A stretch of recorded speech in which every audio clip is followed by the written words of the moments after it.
This isn't really a rabbit. It's a side thought.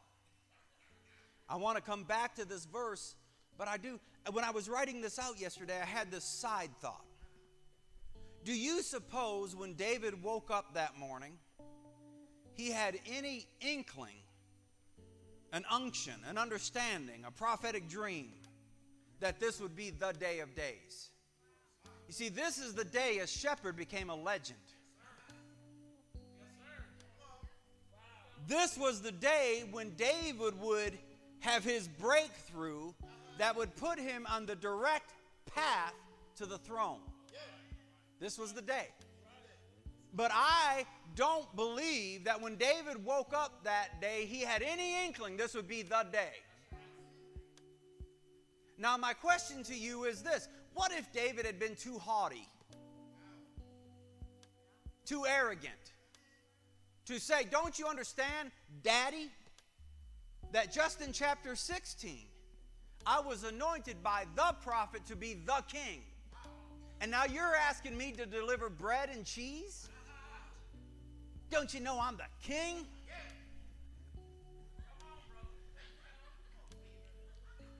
Now listen, I can't tell you how many people I've known over the years who have become unteachable because they received a prophetic word.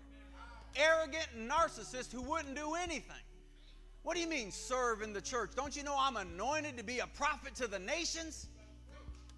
I've heard it. I've had them tell me that. I'm anointed to be the next Joyce Myers. Well, yada yada, good for you, but you ain't yet. So would you clean the toilet?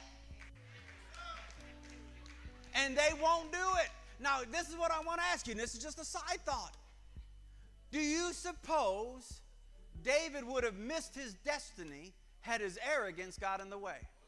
If he had told his daddy, that's a menial task. Get a servant to do that. I'm something special.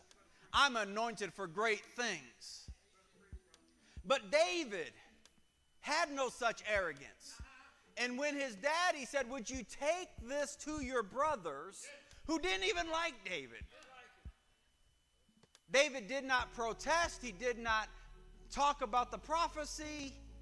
He didn't, Daddy, this is chapter 17, verse 16. No, David just grabbed the cart and went and hit that, listen to me, that menial task brought him toe to toe with his destiny. And what I want to say, just as a side thought, please do not miss your destiny because you're not willing to do the routine or the menial. You're not willing to serve others even if they don't necessarily applaud you. If you're willing to serve, God will bring you into great places. But if you begin to believe your own advertising and you won't serve one another in love, I'm going to tell you straight up, you may miss it. You may even forfeit your destiny.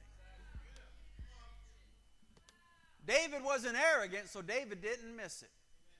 That's just a side thought. Now let's go back to 1 Corinthians.